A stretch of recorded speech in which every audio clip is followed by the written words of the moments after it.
नमस्कार विद्यार्थी मित्रांनो, आपल्या सर्वांचं MPSC सर्कल या यूट्यूब चॅनलवर स्वागत आहे। आज आपण राज्यसेवा पूर्व परीक्षेसाठी 3 महिन्यांचं प्लॅनिंग कसं करायचं, अभ्यासाचं नियोजन कसं करायचं याबाबत ही स्ट्रॅटेजी बनवणार आहोत। आणि तुम्हाला सर्वांना माहीतच आहे की आता राज्यसेवेची जी डेट आहे ती फिक्स झालेली आहे। एक साधारणतः 13 सप्टेंबरला जी ह्या वर्षीची एग्जाम आहे राज्यसेवा प्रीची ती होणार आहे। तर या एग्जामसाठी सर्वांना MPSC सर्कल या यूट्यूब चॅनलकडून आपल्या सर्वांना ऑल दी बेस्ट। त्यानंतर आपण आज या व्हिडिओमध्ये काय बघणार आहोत तर एक सर्वसाधारण सिलेबसचा ओव्हरव्ह्यू बघूयात। त्यानंतर आपल्याला मेन फोकस हाच आहे की स्ट्रॅटेजी कशी करायची, नियोजन त्यामध्ये एका दिवसाचं नियोजन कसं करायचं, आठवड्याचं नियोजन कसं करायचं आणि एका महिन्याचं नियोजन कसं करायचं आणि यावरूनच पुढील पूर्णतः 3 महिन्यांचं नियोजन कसं असेल याची आपण स्ट्रॅटेजी बघणार आहोत।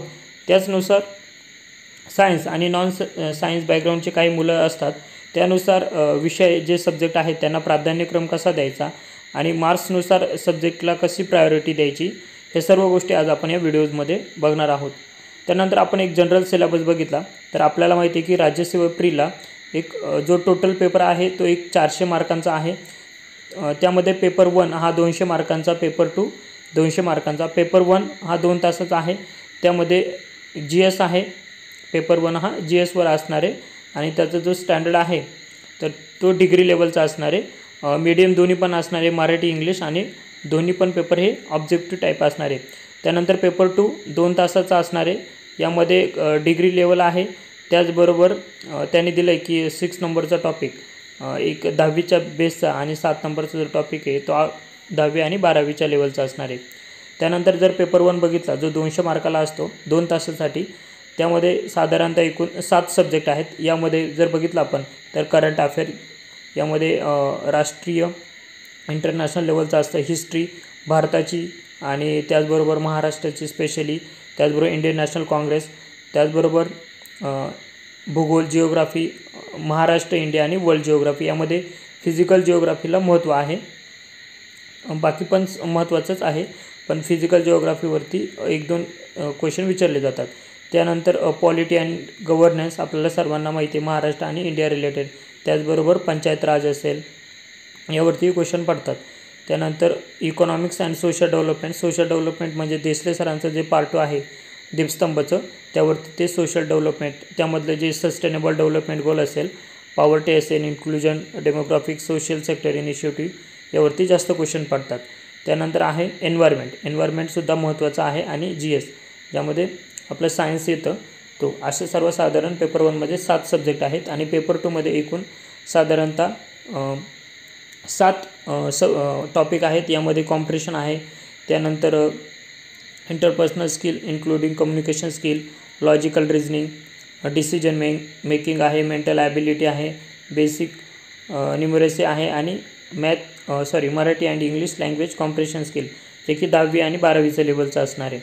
ओके, सो अशा प्रकारे हे 2 पेपर असणार आहे। एक सर्वसाधारणतः आता आपल्याला की नियोजन करायचं आहे, आपण जर दिवसाचं डिस्ट्रीब्युशन केलं तर आपण असं बोलू शकतो की सकाळी साधारणतः आपण 8 वाजता अभ्यासाला बसू शकतो।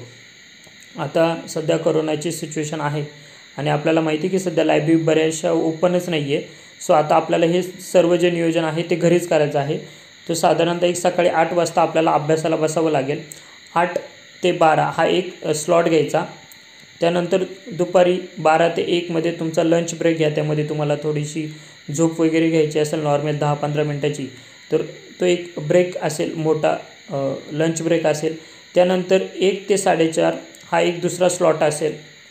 त्यानंतर पुन्हा एक छोटासा टी ब्रेक घेऊ शकता तुम्ही थोडेसे रिफ्रेशमेंटसाठी अर्ध्या तासाचा आणि हा एक तिसरा स्लॉट असणार आहे। म्हणजे एक आपण पूर्ण दिवसाचं 3 स्लॉटमध्ये डिवायडेशन केलं आहे, एक सकाळी 8 ते 12चा, दुपारी 1 ते 4:30चा आणि संध्याकाळचा जो आहे तो 5 ते 8 अशा 3 भागामध्ये त्याला डिवाईड केलं दिवसाला।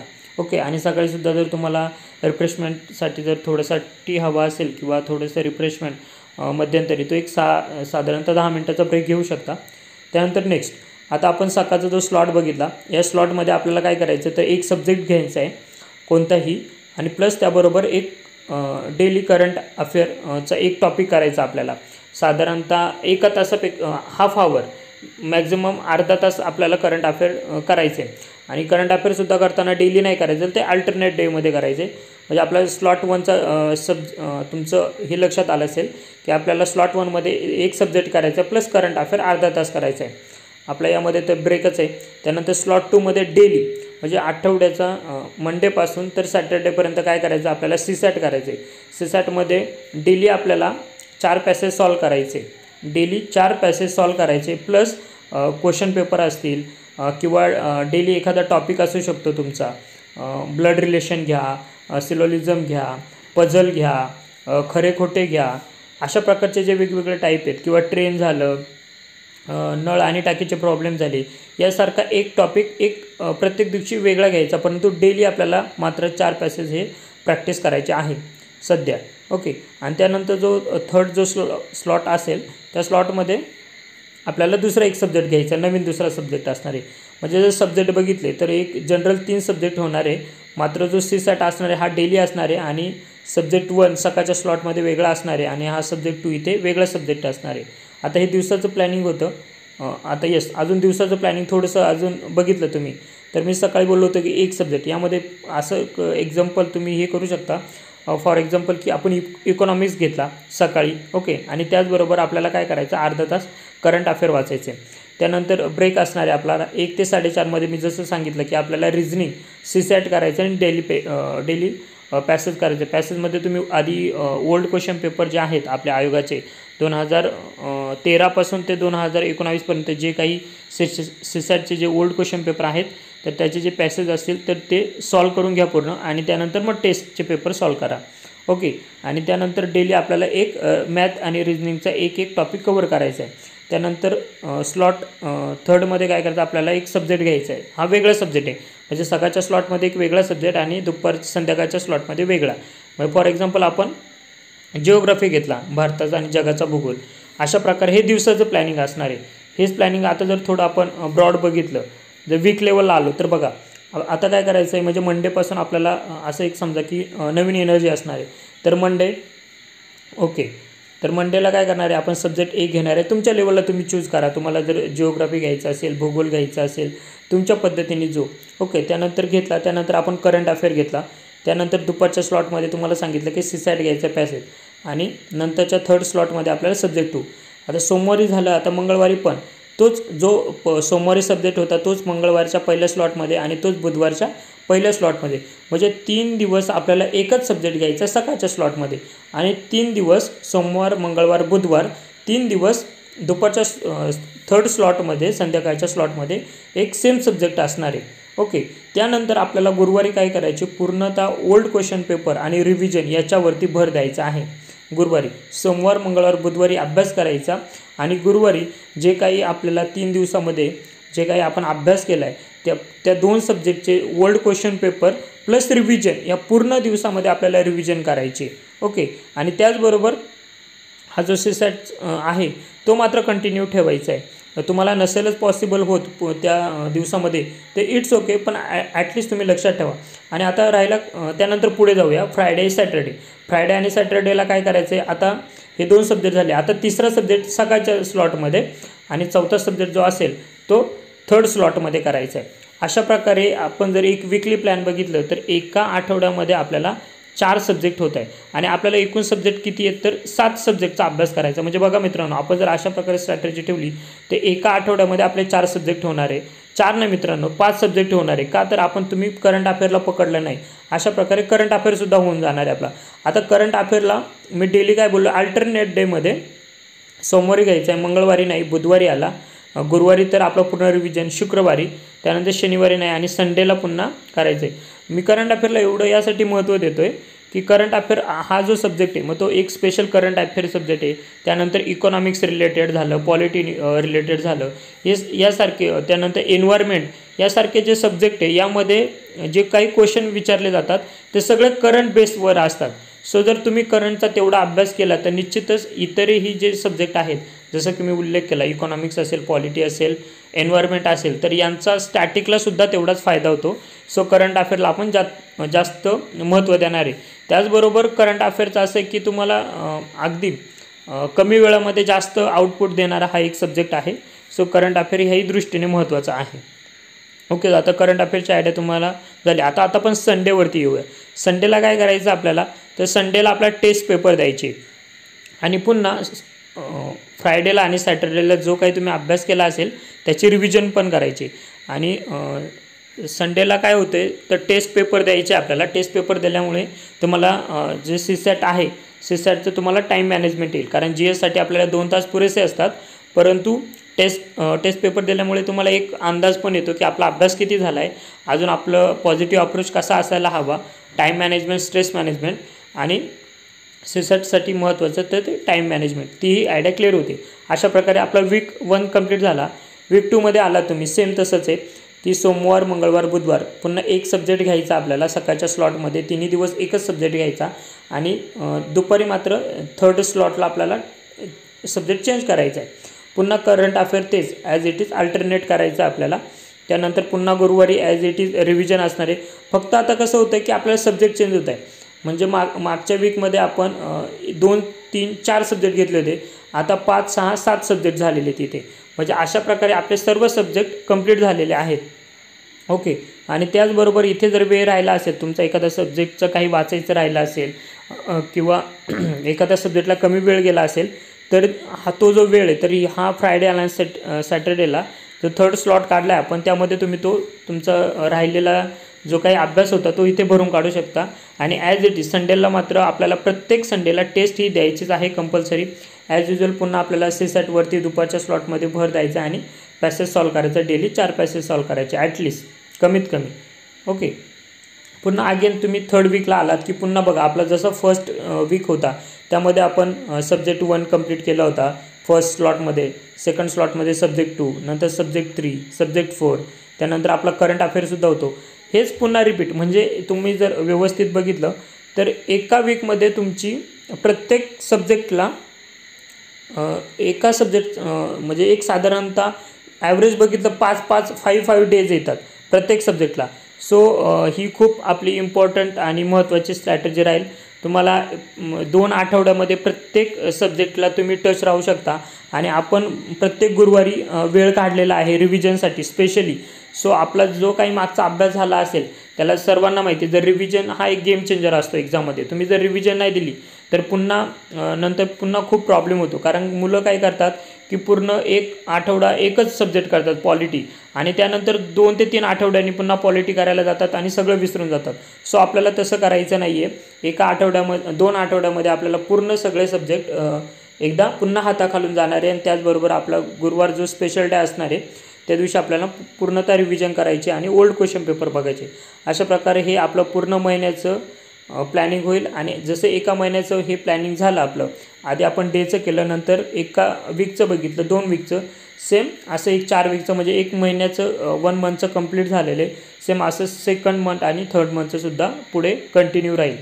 सो अशा प्रकारे आपण टाईम स्लॉट डिवाईड करून ते प्लॅनिंग केलेलं आहे महिन्याचं. ओके, त्यानंतर आता थोडंसं जर आपण एक्झामचा अप्रोच बघितला तर काही मुलं असं आहेत की ज्यांचं सायन्स बॅकग्राऊंड आहे, तर सायन्स बॅकग्राऊंड असणाऱ्या मुलांनी ऑब्वियस ते मॅथ आणि रिझनिंगला प्रायोरिटी देतात किंवा देऊ शकतात. त्यानंतर सायन्स बॅकग्राऊंड असल्यामुळे सायन्स हा सब्जेक्ट चांगला असतो. त्यानंतर करंट अफेअरला आपण खूप महत्त्व दिलं होतं आहे. आता मागच्या प्लॅनिंगमध्ये बघितलं तुम्ही. सो करंट अफेअरवर चांगला कमांड येऊ शकते. त्यानंतर पॉलिटी हा सायन्स बॅकग्राऊंड आणि नॉन सायन्सचे जरी तुम्ही असाल तरी तुम्हाला अगदी इझिली ते समजायला लागतं पॉलिटी. सो सायन्सच्या विद्यार्थ्यांनी ह्या जे वर सब्जेक्ट आहेत 4, तर त्या 4 सब्जेक्टला प्रायोरिटी देऊ शकता. त्यानंतर राहिला इकॉनॉमिक्स, भूगोल, पर्यावरण आणि हिस्ट्री. तर हे बाकीचे मग तुमच्यावरती डिपेंड, तुमचं स्किल कसं आहे किंवा तुमची त्या सब्जेक्टची अंडरस्टँडिंग डेप्थ कशी आहे यावरून तुम्ही ते डिसाईड करू शकता. ते चॉईस पूर्णतः तुमची असेल. फक्त हिस्ट्रीच्या बाबतीत लक्षात घ्या की आपल्याला हिस्ट्री जर थोडासा डिवाईड केलेला आहे, त्यामध्ये एशियंट प्राचीन आहे, मध्ययुगीन आहे आणि मॉडर्न. त्यापैकी एशियंट आणि मॉडर्न हे झोन आहेत यावरती क्वेश्चन पडतात. परंतु प्रत्येकाला सोर्स माहिती नसतो. सो सोर्सबद्दल खूप कन्फ्युजन आहे हिस्ट्रीचं. सो ती तुमच्यावरती आहे की तुम्ही इतिहासामध्ये किती मेहनत घेणार आहात आणि त्याचा आउटपुट किती मिळणार आहे. सो तेवढा फक्त एक्झामच्या दृष्टीने विचार करा, तुमच्या टाईमच्या दृष्टीने की आपल्याकडे टाईम किती आहे आणि इतिहासासाठी आपण किती वेळ देणार आहोत. बाकी इट्स ओके, तुम्ही सगळ्या सब्जेक्टला तुमच्या वेळेनुसार प्रायोरिटी द्या, ते डिपेंड्स तुमच्यावर असेलच. सो आपण अशा प्रकारे आता इथे प्रायोरिटी कशी द्यायची ही मी तुम्हाला सांगितलेली आहे. त्यानंतर जर आपण सपोज नॉन सायन्स असाल तर ऑब्वियस पॉलिटी चांगला असेल, तुमचं भूगोल चांगला असेल, एन्व्हायरमेंटला तुम्ही प्रायोरिटी, आपण करंट अफेअर एवढं चांगलं केलं आहे त्यामुळे करंट अफेअरला प्रायोरिटी देणार आहोत. इकॉनॉमिक्सही तुमचं चांगलं असेल आणि इतिहास पण चांगला असेल. फक्त इतिहासाचं जसं मी मागे सांगितलं ती गोष्ट लक्षात ठेवायची. आणि राहिलं आता रिझनिंग आणि सायन्स.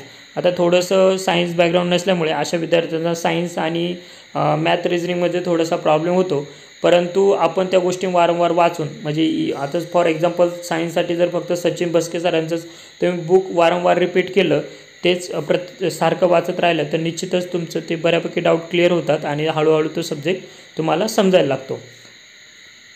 त्यानंतर आता एक ॲव्हरेज बघितला तर GS पेपर 1 जो आहे आपला तो 200 मार्काला आहे आणि 2 तासाचा टाईम आहे. त्यामुळे आपल्याला जर नियर अबाउट 120+ जर क्रॉस करायचं असेल, 120च्या वर मार्क जर पाडायचे असतील तर निश्चितच आपल्या 7पैकी ॲटलिस्ट जे 4 सब्जेक्ट आहेत तर त्या 4 सब्जेक्टमध्ये आपल्याला जास्त कमांड मिळवावी लागेल. मग ते तुमचं प्रायोरिटी असेल. मी पॉलिटी असेल, जिओग्राफी असेल, करंट अफेअर आणि इकॉनॉमिक्स या 4 सब्जेक्टला प्रायोरिटी देतो. आणि त्यानंतर बाकीचे जे सायन्स आहे, एन्व्हायरमेंट आहे आणि हिस्ट्री यांना थोडीशी लेस प्रायोरिटी देतो. सो अशा प्रकारे आपण मार्क्स गेन करू शकतो. आणि एक ॲव्हरेज जर बघितलं आपण तर प्रत्येक सब्जेक्टवर ॲटलिस्ट 12 क्वेश्चन आलेले असतात. सो या 12पैकी हे जे वरचे 4 सब्जेक्ट आहेत त्यापैकी 10 जरी बरोबर आले आपले मिनिमम, तर अशा प्रकारचे 40 होतात. 40 क्वेश्चन बरोबर येतात, म्हणजे इंटू 2, म्हणजे यामध्ये आपल्याला 80 मार्क्स भेटतात. आणि राहिलेले हे जे खालचे 3 सब्जेक्ट आहेत यापैकी जर तुमचे 20 क्वेश्चन बरोबर आले तर त्याचे 40 मार्क्स होतील. म्हणजे 80+ जर 40 बघितले आपण तर ते 120 आपण इझिली अशा प्रकारे अचीव करू शकतो. आणि जर नेक्स्ट जर पेपर 2 बघितला आपला CSATचा, त्यामध्ये कोणते मार्क्स तर 200 आहेत आणि वेळ 2 आवर्स आहे. सो आपण याचं जर थोडंसं डिस्ट्रीब्युशन बघितलं तर एक तर मॅथ आणि रिझनिंग आहे, दुसरं आहे कॉम्प्रिहेन्शन आणि थर्ड पार्ट आहे तो डिसिजन मेकिंग. सर्वांना माहिती आहे की डिसिजन मेकिंगचे 5 क्वेश्चन्स असतात, ते निगेटिव्ह नसतात, नॉन निगेटिव्ह असतात ते. त्यानंतर कॉम्प्रेशनमध्ये असं माहिती आहे की सर्वांना जे 5 पॅसेज असतात ते मराठी आणि इंग्लिशमध्ये बोथ लँग्वेजमध्ये असतात. एक टोटली मराठी असतो आणि एक टोटली इंग्लिशमध्ये असतो. सो अशा प्रकारे एक साधारणतः 7 ते 8 कॉम्प्रेशनचे पॅसेज येत असतात आणि बाकीचे क्वेश्चन जे रिझनिंग आणि मॅथवरती असतात. सो आपण बघितलं की आपल्या टाईम शेड्यूलमध्ये आपण डेली किती साधारणतः 1 ते 4:30पर्यंतचा जो दुपारचा स्लॉट आहे तो पूर्णतः CSATला दिलेला आहे. त्यामुळे आपण जर पूर्ण आठवडाभर CSATचा अशा प्रकारे अभ्यास केला, म्हणजे रिझनिंग किंवा मॅथचा डेली एक टॉपिक घेतला, कॉम्प्रेशनमध्ये आपण 4 डेली पॅसेज सॉल्व केले आणि डिसिजन मेकिंगचे ॲटलिस्ट डेली 2-2 क्वेश्चन जरी तुम्ही बघत राहिला, त्यानंतर तुमचं डिसिजन मेकिंग पण खूप चांगलं होईल. तर अशा प्रकारे आपण CSATला त्याच्यावरती कमांड मिळू शकतो, त्याचा पॉझिटिव्ह अप्रोच गेन करू शकतो आणि त्याच्यामध्ये सुद्धा 120+ मार्क मिळू शकतो. त्यामुळे 120 आणि 120 जर आपण बघितलं तर 240च्या पुढे जातं आणि 240 हा आपला एक चांगला सेफ स्कोअर असेल एक्झामच्या दृष्टीने. तर मित्रांनो, अशा प्रकारे ही आपली एक अभ्यासाचं नियोजन केलेलं आहे आपण, साधारणतः 3 महिन्यांचं 90 डेजचं, परंतु 90 दिवसांपेक्षाही कमी वेळ आहे आपल्याला सर्वांना. सो लवकरात लवकर अभ्यासाला सुरुवात करा आणि सर्वात महत्त्वाचं म्हणजे आता प्रीवरती कॉन्सन्ट्रेट करा. आता मेनचा आपण विचार नंतर करूया. आयोगाने जी काही आत्ताची आपल्याला टेंटेटिव्ह डेट दिली आहे साधारणतः 3 महिन्याची, तर ती विचार करूनच दिलेली आहे की साधारणतः प्रीचा बघितला सिलेबस तेवढा वास्ट आहेच की आपल्याला आता 3 महिन्यांची गरज आहे. सो आता कोणत्याही मेन्सवरती फोकस न करता टोटली राज्यसेवा प्री जे करणारे आहेत सिरियसली, तर त्यांनी प्रीवरती फोकस करा. यासाठी वेळोवेळी तुम्हाला MPSC सर्कल हा चॅनल मदत करीतच राहील. आपल्या यूट्यूब चॅनलवरती खूप सारे व्हिडिओज टाकलेले आहेत, इकॉनॉमिक्स, पॉलिटी आहे, जिओग्राफी आहे, मॅथ रिलेटेड आहे, ते तुम्ही नक्की बघा, त्याचा फायदा होईल. आणि आपल्या जर चॅनलला तुम्ही सबस्क्राईब केलं नसेल तर MPSC सर्कल या यूट्यूब चॅनलला सबस्क्राईब करा. All the best. थँक्यू.